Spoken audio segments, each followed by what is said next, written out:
I'm Patricia Grabarek. And I'm Katina Sawyer, and welcome to the Worker Being Podcast. Today, Patricia has an article for us. I'm very excited to hear what you have selected as our topic for the day. So why don't you give us a high-level overview of what we're going to talk about before we catch up a little bit? This article is about taking charge at work. So being proactive. Wow! I got real excited about it. Taking charge. I'm really bad at like idioms, so I'm not even going to try it. But there's like something about bulls and horns. I know that's one of them. Take the bull by the horns? Yeah, isn't that like taking charge? Or am I totally off? It is. Okay. It is. No, you're right. You're right. Okay. It was just like you got like 95% of it. So I was like wondering what part you thought you were missing. I knew that the bulls and horns were involved. I didn't know how they were involved. So thank you for giving that clarity. But basically, No this worries. article is about taking charge at work and when it's not good for you and when it is good for you. I think that this will be interesting because I feel like we're both take charge type people. And sometimes I have to like temper that. And I'm sure you've had to do that before too, where like if I'm thinking back to like school, like group projects or things, like I always preferred to be like the leader of it as opposed to like a team member. So I'm curious, like when will this harm me? Well, basically, I'm just going to give you a super high level sneak peek. But Okay. basically, if you like are really motivated, like you like the work, you're excited about it, then do it, take charge. If you're Okay. taking charge because no one else will step up, like that's when you're going to suffer from it. Gotcha. That makes sense. Yeah, because like I do remember, I don't know why I'm thinking of school so much because I probably have work examples too. But I do remember taking a class where like literally no one in the class would ever participate. It was a philosophy class. And like the Oof. professor would ask the same question like 8 different times over and over again and no one would say anything. And then finally it would get to the point that I felt like it was so awkward that I'd be like, all right, I'll say something. And then I would talk. And then he would like talk for a little while more. And then he would ask another question. And then no one would answer it again. And then he'd ask it again. And like literally the whole class was just him trying to ask a question in 15 different ways to get somebody other than me to talk.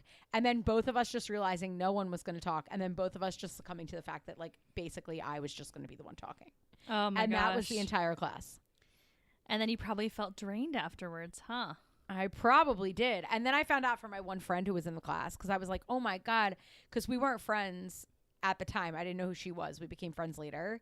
And I was like, oh my God, we were in that class. Like that class was so annoying to me. Like I was the only one who talked. Why didn't you ever talk? And she was like, because we all knew if we just waited long enough, you would talk and then we didn't have to. And I was like, damn it. It was a thing. Like that was a strategy. And she was like, oh yeah, like people in the class used to say, like, if you just wait long enough, that girl will talk. I'm like, man. I can't believe it was like an actual They took advantage conspiracy. of your proactivity. I know. I was so mad. And I'm sure Rude. the teacher was probably like, really? Because like, honestly, like, you don't want to just hear from the same person over and over again. Like, what's the point? Yeah, that's frustrating. He feel should have for called the on teacher. people, to be honest. Yeah. Well, he wasn't Because, taking yeah. charge. It was his first class he ever taught. Oh, that's even sadder. I know. It was his first class he ever taught. So what are you going to do? He was a PhD student. You learn. It's okay. Speaking of okay, how is your day? I don't know why I thought that needed to rhyme. Well, I appreciate rhymes, so yay. My day has been good. It's been busy. I feel like that's just the theme, right? I'm sure like everyone's listening. They're like, Yeah. okay, Patricia, we know it. We get it. You're busy.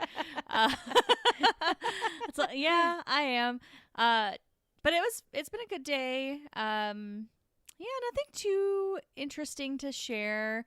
It is kind of an interesting week because at Cement, most of my company's Canadian, and yesterday was a Canadian holiday. So it was a little bit of a quieter day, which was nice. So it kind of helped roll into this week a little bit better. And then all the Canadians were playing catch up today. And so then they weren't as busy. They weren't like bothering everybody either as much. So it kind of like created a nice intro to the week. Yeah. I'll be curious to see what happens because next week's Memorial Day. If when all the Americans take off, it'll be a same thing for them. But I think there's more Canadians, so I have a feeling they're going to have less of the reprieve for meetings that we had. Yeah, that makes sense. Wait, but I'm so remiss on my Canadian holidays. What holiday was it? Do you know? So it depends on what province you're in, which I didn't realize that was a thing. So it's either Victoria Day or Patriots Day, I think. Okay. But everyone calls it May Long Weekend. So I don't know if that's because of the fact that it's in May, a different, and it's a different holiday depending on where you are. But everyone calls it May Long Weekend. So, but that's all my just like so funny because it's like just a description. Yeah, I don't know. I just wasn't expecting that to be the name of it. I don't know. Let's just call it May Long Weekend. I'm just sick of this whole thing. I'm just throwing the towel here. Yeah, that's really funny. Yeah, the only reason why I know the other two is because I have like the Canadian holidays on my calendar, and it's like national. So it's National Patriots Day in Quebec. And the Victoria Day, it says many provinces, so I don't know what that means. Everywhere other than Quebec, I guess. That's probably true. And then, again, casually, everyone's been calling it May Long Weekend. So any Canadians listening, if I totally mess that up, please let me know. We feel badly about this entire segment where we basically don't know. Well, you know a lot more than I do. I didn't even know what day it was, But yeah, that's interesting. I'll be curious to see how it goes on Memorial Day, which will be upcoming this Monday. So do they just like have certain offices like celebrate the holiday, but others don't? They do it by location. So like in the US, we get all the American holidays off. Canada, they get all the Canadian holidays off. We have employees in Australia, so they get Australian holidays. So it just depends on where you're located as to which holidays you get to have off. That's fun. Yeah. That's exciting. It's interesting. It's definitely different. I had a couple of Canadian colleagues that I worked with that had the funny holidays I didn't know when I was at Infor, but I didn't work with them enough to really know or see them in the same way. So now it's been interesting to see like the days they have off. Like they had so Canada had Good Friday off before Easter. And then Australia had both Good Friday and Easter Monday off. So they had a 4-day weekend. Yeah. And they're like that's federal like holidays. Probably makes you feel like America's so rude. Well, it's interesting because I actually asked probably a pretty stupid question to some of my Canadian colleagues, but I was like, oh, is Canada very religious? Because it feels like that's a very religious weekend, right? Like it's specific to Christianity. And so I just didn't know. And they were like, no, not really. And I was like, oh, so it's just an excuse just or was it left over? Yeah. Yeah. I don't know. So yeah, but I guess, in the US, like we already have Christmas off, which is a religious holiday from like a federal holiday perspective. Right. And right. we're supposed to have a separation, right, between church and state. So it kind of makes sense that we don't have like additional Easter holidays off. Very true. I agree with that sentiment. That's interesting though. All the holidays of the world. And we have one upcoming as well. Yeah. What about you? How are you doing? I know you get to go on vacation soon. Yes, so I am doing well. After we're done, I'm going to pack for my trip to Charleston. I'm going to Charleston with some friends. We're driving tomorrow, so it's like an 8-hour drive. So I'll be in the car most of the day tomorrow. And then we're going to be doing stuff in Charleston Thursday and Friday and over the weekend. And then we'll drive back on Monday. So that'll be really nice. I'm really excited about that. It's the first time that we've taken time in a while to go do anything. So I have protected my Thursday and Friday. I don't have any meetings. So I'm really excited about it. I think it'll be really nice. And I like Charleston. The last time I was there, I broke my feet. I'm not allowed to break feet again. So I really like Charleston. I've been there other times besides when I broke my feet, so it's not entirely cursed to me. But yeah, we're gonna just like eat good food and walk around. And my friend lives in a cool neighborhood that has apparently the #1 restaurant in Charleston is in her neighborhood. So we're going to go there. I'm excited. Yeah, it's a Japanese place called Jackrabbit Philly. I feel a Japanese restaurant's a great option. So I you have to let me know. Is there sushi? Yes. It has definitely it has raw fish, but I don't think it has a straight sushi menu. Mm-hmm. But anything that has to do with raw fish, I'm just so happy. So, over the weekend, I don't know why I'm putting this on the podcast, but for anyone else who likes raw fish, maybe you would enjoy this. Over the weekend, I got this amazing Italian. It's not going to sound good, but it was an Italian place, but they had a salmon crudo, a sashimi type. And it was salmon with this red pepper sauce and roasted red peppers and a few other artichokes and other marinated vegetables. And I was not expecting to love it so much, and I grew obsessed with it. And now I must eat this again. I've had some Italian crudos before, and they're really good. I had one with tuna, and it had burrata, and it was almost like a caprese with raw tuna. Yeah. It was ridiculous. It was That's so awesome. Good. Yeah, I was really surprised. And maybe this will not sound wild to other people that don't live in stupid places like we live, DC and LA, but it was $12. Wow, that's so cheap. I know, and it was huge. There was 15 pieces of sashimi on it. I'm not joking you. Oh my gosh. I ate it as an entree, it was my dinner. Wow, that is impressive. $12. I know. I was I bet you they're going to change the price on that. But but I was I couldn't believe it. It came out and Brendan and I were what? It was this miraculous thing. So I'm going to try to eat that as many times as I can until it inevitably goes away and becomes $24 or something, because they realize that they should make it more expensive, because people would definitely pay that. But anyway, I've had a lot of good raw fish, and I'm going to have good raw fish, and then also other stuff. Barbecue, we're going to go to Lewis Barbecue and Rodney Scott Barbecue, which are very, very there's a chef's table about Rodney Scott. So I'm super excited. It'll just be nice and fun. And so I'm so excited for you. That'll be awesome. Yes. Yeah, it'll be a good time. So that's what we're doing. It'll be fun. And in order for us to be able to make this journey, someone had to take charge in its planning. And good transition. Yeah, thank you. So I'm curious what might have been the pros and cons for the person who so decided to do that. Yes. So I love that every time you try to make some creative transition, it is always amusing. I'm always waiting for it. What's it going to be? What's the transition going to be? This one wasn't that good, but I've done better. You've definitely done better, but you still got there. So that's the important part. Yes, very true. So this article, it's called Too Proactive. Woof, try to say that way too fast. Too proactive to switch off. When taking charge drains resources and impairs detachment. And it was written by Cangiano, Parker, and Ouyang in 2021, so it's brand new. And it was published in the Journal of Occupational Health Psychology. Woot woot. That sounds awesome. Okay, so let's talk about proactivity. What is it? Why should we care about it? Yeah. Proactivity. So we've talked about it before. I believe we talked about it before. Maybe I should have looked that up before I said that.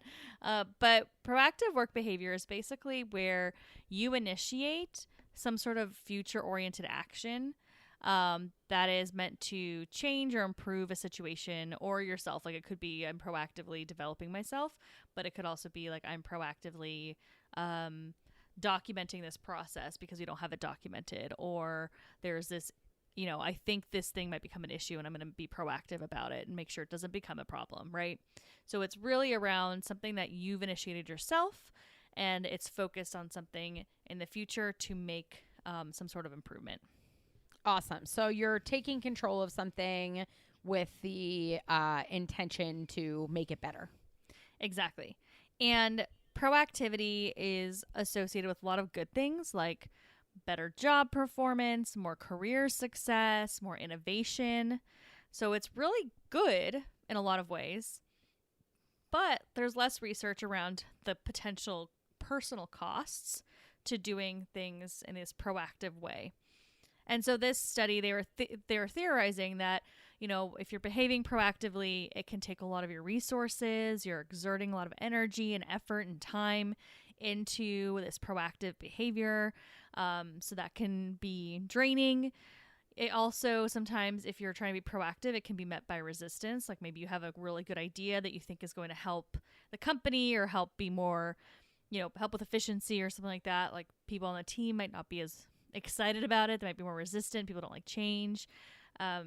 And we also know there's one study that they called out that was published in 2017 that found that proactivity can actually cause some personal stress. So they saw that, if you were proactive that day, your cortisol levels would go up. So clearly there's some relationship to stress as well. So they wanted to dive into that deeper in this specific study. Gotcha. So generally we think proactivity, good stuff, but there's some indication that there could be some potential downsides that we should probably look at instead of just being like, the more proactive, the better. You should probably be understanding that there could be potential consequences to just continuing to be proactive all the time. Exactly. So when they were looking at proactivity, they wanted to look at a couple of different things. Mostly they wanted to see, is being proactive related to draining your resources? And does that then lead to you having a hard time detaching from your work? And then how that impacts recovery. So like next day, do you feel more recovered or less recovered? Okay. And did they, this is just a question that I have, because I would like imagine if you're more proactive, it probably means you have more responsibilities, like you just have more tasks to do. Is that part of it that they think? Is that like if it is the fact that sometimes it can be draining, or that they think it might be draining sometimes, is it because you're like in charge, or is it because you have more stuff to do, or is it like the responsibility of leading like mentally, or is it like just the idea that like I have all these tasks to get done that people generally assign more tasks to the person leading? Does that make sense? Yeah, it does make sense. And what they said and what they ultimately found is they did control for workload, and there was an impact, right? So if you're more likely, and they specifically, in terms of proactive behavior, they're measuring taking charge. So we'll talk about that in a second. But they did see that if you were taking charge, you also tended to have a higher workload, which to your point makes a lot of sense. So they controlled for that as best as they could to try to eliminate some of that noise. They also focused their study just on managers. So trying to have people that are similar level of responsibility. So it's not, an individual contributor where maybe they won't be likely to take charge, not someone super senior where they always have to take charge, but someone at that management level where they are likely to take charge, but probably have similar levels of responsibilities as everybody else in this group. Yeah, that makes sense. Okay, cool. So it's not just about, while there's a relationship to working, to having more to do, it's not just about that. There's also something about being in charge, which you said you're going to talk a little bit more about the idea of taking charge. So maybe that's where that piece comes in.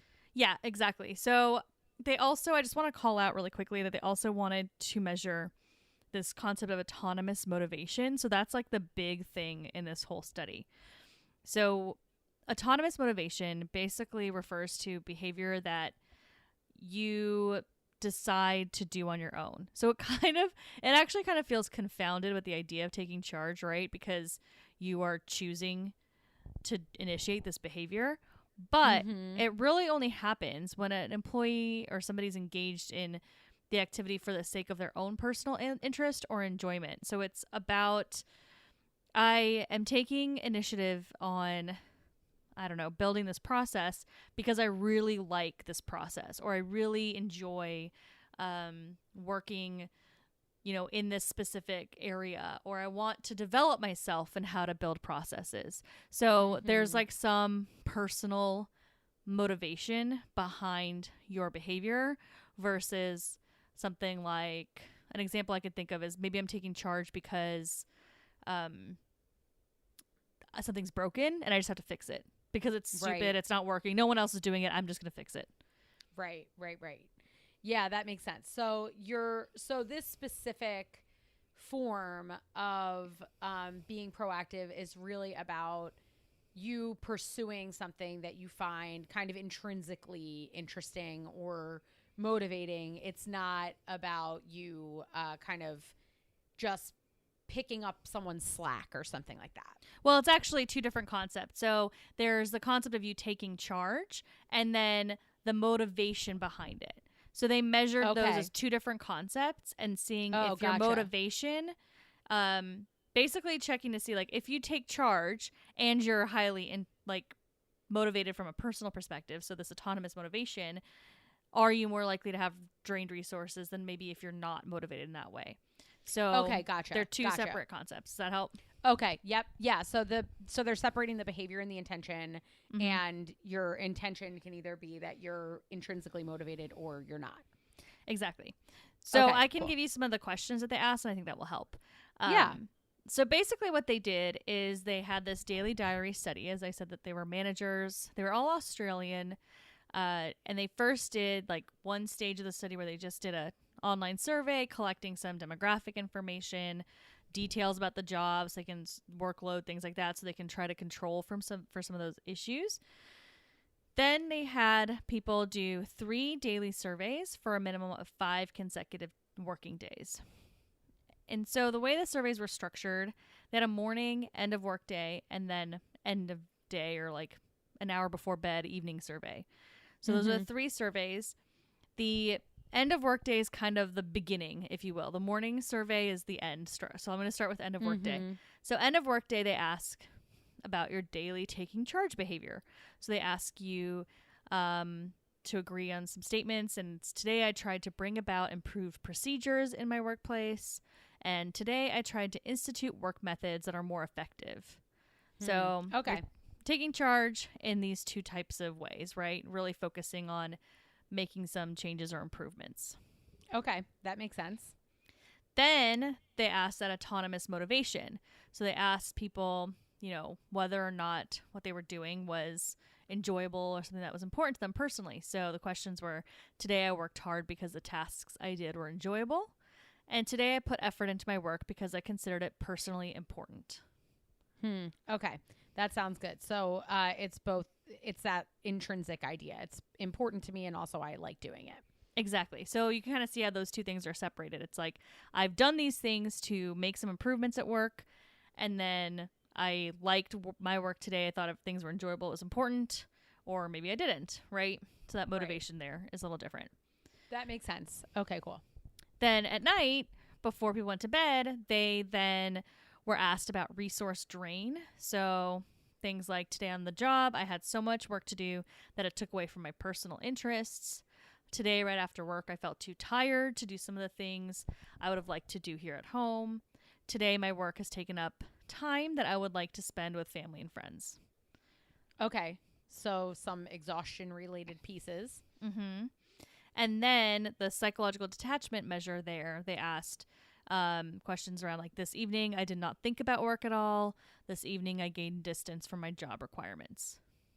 Okay. Yeah. So really kind of that, like almost like some of what we talk about around recovery, like really just detaching and disconnecting. Exactly. And then the next morning they asked them, how recovered do you feel from yesterday's work? And then they could respond on a scale of 1 to 5, not recovered at all, to extremely recovered. Cool. Okay. That sounds good. Yeah. So pretty straightforward. They're asking questions throughout the day.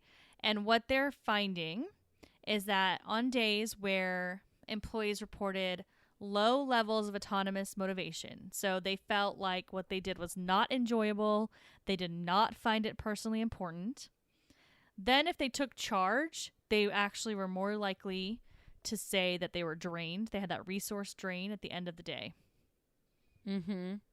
Yeah, that makes sense. Yeah, but if they had that autonomous motivation, so in other words, if they really liked what they were doing during the day, they thought it was important, then taking charge was not related to resource drain. So it's basically like, if you are taking charge and you feel like what you're doing is important throughout the day, that you're really motivated in your job, then taking charge is fine. It doesn't really hurt you at all, that we found here. But if taking charge is because you're trying to fix problems, but you don't love what you're doing, you're not finding it important personally, then you're going to feel drained by the end of the day.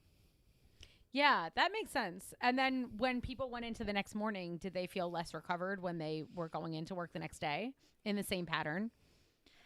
So what they found was, it was kind of they found like a lagged effect, that if they didn't feel detached at the end of the day, then they were less likely to feel recovered. Or if they felt like they detached, they were more likely to feel recovered. So it's kind of the next step, right? Because then they found that if you took charge and you were not motivated personally by what you were doing, and you felt that drain in your resources, then you were not detaching at night, and thus you were not recovering.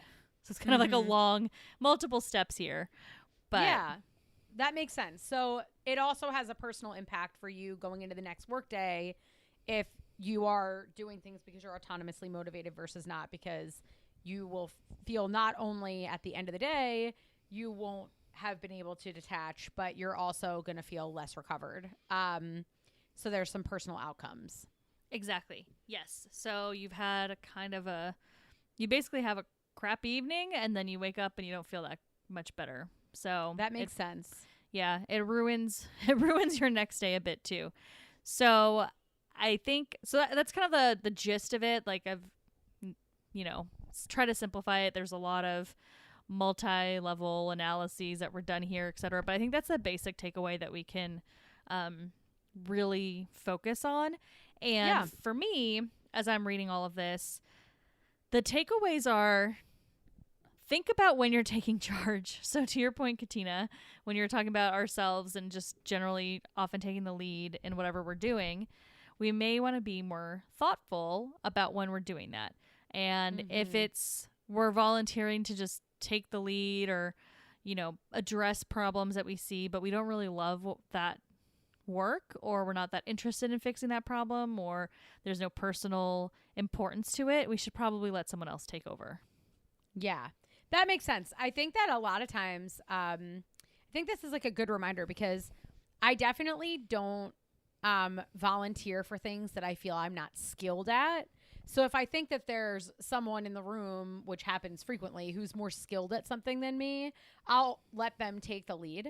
But if I feel I'm skilled or equally skilled to someone else in the room at something, I usually don't take into account how important I think it is before I would think of myself as being more or less likely to be the person that would take charge. I would think like, well, I'm just as skilled as anybody else, so I should probably be nice and take charge of this. Or I should, I know there's such a thing as proactive personality. And as I was saying before, I think both of us have that.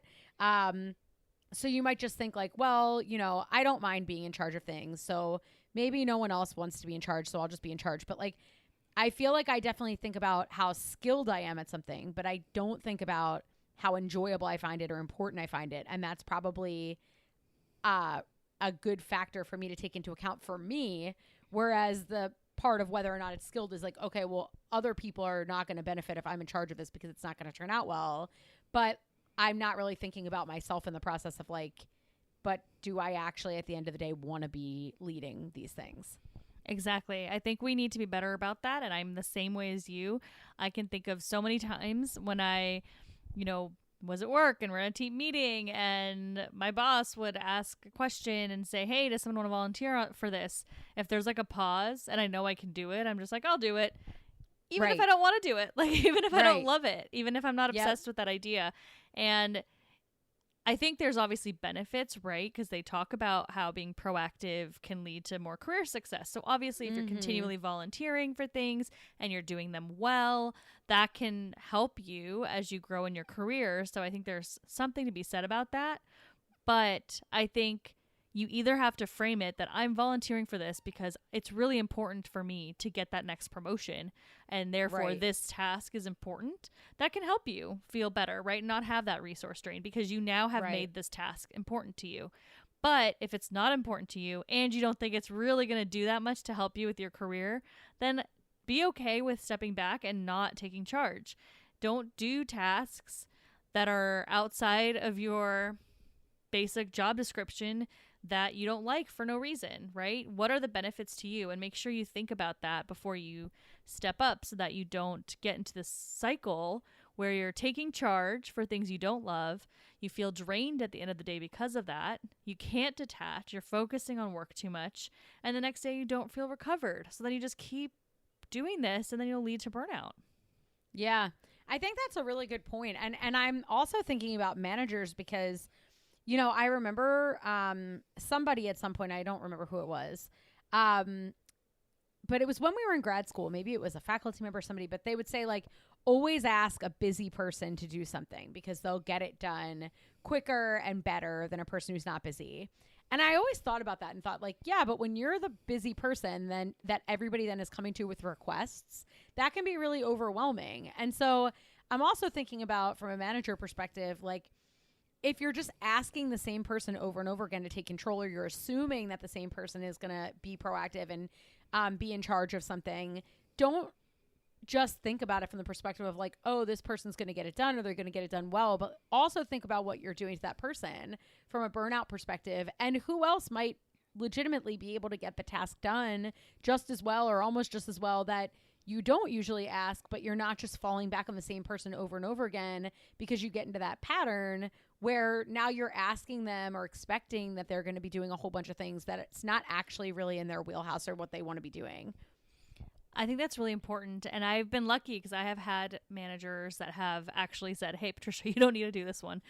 So I think that's really helpful. So pay attention and know your employees, right? There's a good chance that the person that is being really proactive and taking charge, they're probably like us, right? Very proactive people, potentially very ambitious. And so maybe they just keep volunteering because they think that's good for them. But it might not actually be good for them, right? They might be draining their resources. They might start burning out. So look out for that and just say, hey, do you actually like this? Is this what you want to do? Or do you think that's going to be helpful for you from a career perspective? And sit them down and talk about like why certain tasks may actually not need to be them taking charge. And that doesn't mean it's going to hurt their career trajectory. So I think having those conversations are important. Plus just keeping an eye on who keeps volunteering and kind of gauging what their interests are, and if they're volunteering for things that they don't like, kind of figure out why. Are they just stepping up because no one else is there any way that you can alleviate that and maybe assign it to somebody else? If people aren't volunteering, maybe assign some of that work. And then when it comes to like being proactive from you see a problem perspective, like I think it's fine to flag, hey, I think we can make this process better in these ways. But that doesn't mean you have to then do it, right? You can bring that to a team and say, this is a project idea I have because I saw this problem.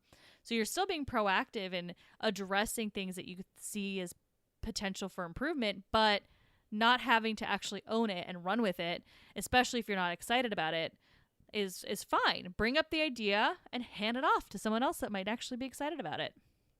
Yeah, 1,000%. I think that's a really, really good point. And I think, all around, if you're the person that's volunteering, really think hard about what's driving that and try to, put yourself out there for things that you really find enjoyable. But also, if you're in charge of assigning work to others, also think about what they find enjoyable. That might mean having a conversation with them and getting to know them better about what their interests actually are, and recognize that you may be overlooking people who might not be the person that always takes charge, but may have skills or interests that align well with what you need to get done.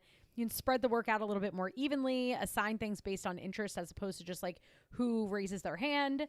And that might help everybody to have a little bit more of a breather, and also help to make sure that people are, autonomously motivated throughout the day as opposed to just doing things because they feel like they should or they have to, but that's never actually been explicitly discussed. Exactly. I'm almost thinking too, like if you have these ideas, I'm just kind of still on that train of thought that I had, where if you have an idea for improving a process and you want to be proactive about it, but you don't want to actually do the work yourself, like maybe having some sort of venue where people can put these ideas and thoughts can be really helpful. So like leaders can create like I don't know, a shared doc where you can put in some ideas between meetings. Then every week when you have a team meeting or something like that, you can pull it up and say, oh, look, here's some great ideas. Patricia, thanks for that idea, but it looks like you don't necessarily want to take it on. Hey, Katina, what do you think? Do you want to take it? Right. So, you know, right. so you can Yeah. create a process for proactivity to then make sure that people that are proactive and have a lot of good ideas, those ideas aren't lost, but they're not having to do it all. Right. Because I think that's what people sometimes think, because I do think that is sometimes just an unconscious assumption, is like, oh, you said that you think this is an issue, so if someone's going to fix it, it should be you because you care about it. And then either people will just hold in their ideas because they don't want to be responsible for it, and then you never hear them, or people, you know, end up doing something that, like, yeah, it was an issue, but I didn't necessarily have to be the person doing it. So I think that's a really good idea to facilitate communication, but also not make people feel like, oh, I don't want to flag this up because I'm afraid I'll get asked to do it. It's just like in grad school, when you won like the award for citizenship for like being a good citizen, your job was then to like coordinate the award for the next person to win the citizen award. It was like a punishment. So yeah, I think that there are things like that where proactivity can end up being, viewed as associated with negative consequences, and maybe you're decreasing people stepping up at all, or whatever the case may be, because they're too burnt out after all this time. So I think these are really good points, and I never really thought about some of these downsides. So I think this is helping me think through this as well. Yeah, I agree. I thought it was very useful. It felt very relevant to me and hopefully relevant to some of our listeners. And I have to just comment on what you said about the award. So for all of our listeners, there's an award in our grad program where basically the most proactive people that do like all sorts of things for the program get an award. But then, like Katina said, have to then plan it for the next person that gets it the next year. But it's also really funny because we both got it. So I guess we've pinned ourselves right there. Here's our proactivity. We both have won this award. That's true. When did you win right before me? Did you coordinate mine? I don't remember. I don't remember what year I don't remember what year anything happened to me in my entire life. I just remember that I coordinated Lily winning it the next year after me. So for some reason, I feel like yours was the one right before me, but I can't remember. It could have been. I don't remember either. I remembered that we both won, but I didn't remember when. Yeah, I have my award somewhere in my office. I could find it and I could tell you the year and we could figure it out. Yeah, that's true. I have mine somewhere too, but the Nittany Lion's tail fell off. Oh no. So I don't hang it up anymore because his tail it's broken. That's so sad. I'm sorry. Yeah, so it's somewhere, but it's not hanging because it's an eyesore. You can't have a broken tail lion on your wall. You should go back to the program and be like, look, my award's broken. Get me a new one, please. I need this replaced. This is a lifetime warranty, right? Anyway, well, yes, that's really funny, actually, because it goes full circle to what we said in the beginning, that we think this is a good article for us. So yeah. We're right. Yep, we are definitely guilty of sometimes taking charge when maybe we shouldn't be. So yes. And hopefully others have learned as well in this conversation and will be a little bit more intentional about what things they take on so that they don't drain themselves and struggle with detachment recovery. So hopefully it's helpful. Absolutely. Awesome. Well, for all of our listeners, thank you for listening. If you love this show, if this was helpful to you, if you know people like us who just take charge too often, please share this with them, help them out, subscribe and review our show so other people can find us. And also contact us. We love to hear from our listeners. We love to hear your stories. Canadians, if I got your holidays wrong, whatever it is, please feel free to reach out. You can email us at contact@workerbeing.com. You can find us on our website, workerbeing.com, and on social media at workerbeing on Instagram, LinkedIn, Facebook, and Twitter. Thanks for listening.